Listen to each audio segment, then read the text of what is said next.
y a pas mal de choses là, en fait, qui se sont passées depuis en fait, les derniers mondiaux, le dernier Paris-Colmar, où l'après-Colmar a été quand même assez difficile parce que il y a eu une petite remise en question, un petit phénomène de descente, surtout après un événement comme ça que j'ai eu énormément de mal à gérer, voilà, aussi bien psychologiquement que physiquement.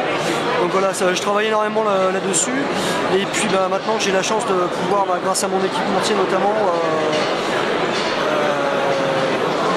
pratiquer ma discipline sportive à plein temps. Voilà, ce qui fait que maintenant en fait, je ne fais que ça. Voilà, je passe un temps fou sur les routes. Donc voilà, on prépare là les championnats de France sur 24 heures, donc, qui auront lieu le 28 février, donc dans pile un mois, où l'objectif clairement ce sera d'aller chercher un titre de champion de France et puis une nouvelle qualification aux mondiaux en étant dans les 30 meilleurs mondiaux sur 24 heures. Voilà. Et puis forcément aller chercher le titre que j'ai raté pour 11 minutes l'an dernier sur le Colmar. Alors justement, tu as étudié un peu le tracé, il y a eu du changement. Ouais, il y a eu du changement, mais c'est hyper motivant parce que il va encore y avoir la part belle au gauche, donc on va encore marcher à la maison. Je vais le reconnaître encore énormément comme je l'ai fait l'an dernier. D'après ce que j'ai cru comprendre, parce que je ne suis pas dans la confidence, forcément, j'ai pas le droit, on va avoir et le col du bonhomme et le col du calvaire, donc ça va être à mon avis le juge de paix. Voilà. J'espère réellement que mon adversaire russe sera de la partie parce que je lui en dois une, quoi, et lui aussi. Donc voilà, ça va encore être une belle bagarre. Voilà, moi je suis déjà la tête au mois de juin, je me bats réellement pour ça. Qu'est-ce qu'il te reste à travailler alors? Qu'est-ce qui me reste à travailler? Il me reste à travailler les 27 mètres par heure que j'ai perdu au mois de juin dernier. Voilà, clairement, parce que mes gars en fait ont calculé pour me chambrer, ils m'ont dit tu perds Paris-Colmar pour 27 mètres par heure pour un gros coup de chaud du côté de Neufchâteau. Donc voilà, il faut déjà que je travaille ma résistance à la chaleur. J'ai travaillé énormément aussi au niveau de la nutrition. Voilà, je me suis attaché les services du même nutritionniste qu'entre autres Julie Absalon et Laurent Picoche, donc le Nîmois Denis Richer qui est vraiment un spécialiste du haut niveau et qui m'aide beaucoup parce que il m'a prouvé qu'en fait je faisais un petit peu n'importe quoi. Donc être deuxième performant mondial en faisant n'importe quoi, pour moi c'est de bonne augure pour la suite en cas de tir. Allez, tout est réuni là maintenant, tous les voyants sont au vert.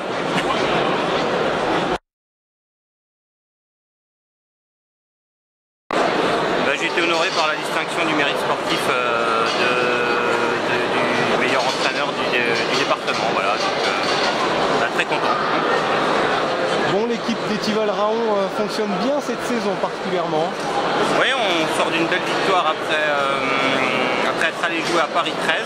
Donc une belle victoire 4-0 et on est en ce moment deuxième. Donc un super début de championnat. On attaque les matchs retour. On vient de jouer la première rencontre après les matchs allés. Donc pour l'instant, le championnat est très serré. On est deuxième, mais on est à 4 points du 7e. Donc c'est très serré. Ouais. Comment tu expliques ce bon championnat là? Les joueuses sont très réceptives aux messages de l'entraîneur notamment? Oui, réceptives, elles sont simples, elles sont cool pour parler clairement, elles se mettent pas de pression inutile. Et puis on a dit qu'on jouerait match par match parce qu'on fait quand même partie des petits poussets, donc voilà, on a fait un très bon début de saison. Donc ça nous a mis en confiance, et notamment avec notre deuxième joueuse là, Linda, une petite défenseuse donc, qui remporte pas mal de victoires et qui nous amène à souvent remporter un match nul, réussir un match nul, pardon, ou remporter une victoire. Les prochains matchs c'est quoi? Le prochain match c'est dans 15 jours, 3 semaines pardon, je ne sais plus exactement, et on va dans la région grenobloise contre Échirolles. Donc match très important parce qu'ils sont à l'heure actuelle 6e. Vous avez toujours une casquette au sein de la fédération, c'est ça? Ouais, c'est mon métier en fait, c'est mon activité professionnelle. Je suis responsable du secteur haut niveau en charge de l'équipe de France pour les Jeux paralympiques de Rio. Ouais. Alors ça avance? Ça avance, il vaut mieux parce que c'est déjà demain, donc dans 1 an et demi on sera à Rio. Et on se doit de ramener des médailles parce qu'aujourd'hui le haut niveau c'est des médailles et des médailles d'or si on peut aux Jeux olympiques ou aux Jeux paralympiques. Il y a des bons espoirs français alors. Ouais, normalement, je pense qu'on sort du championnat du monde en Chine il y a 5 mois là et on remporte 2 médailles d'or, donc une en individuel, une en par équipe, donc on espère au moins remporter une voire 2 très bien. Les noms de ces athlètes handisport là? Fabien Lamiro, champion du monde tétraplégique en simple et en par équipe. Maxime Thomas dans la catégorie paraplégique, médaille de bronze, également en simple et en par équipe. Et Florian Mérien par exemple, également dans la catégorie paraplégique, médaille de bronze, dernier championnat du monde en Chine.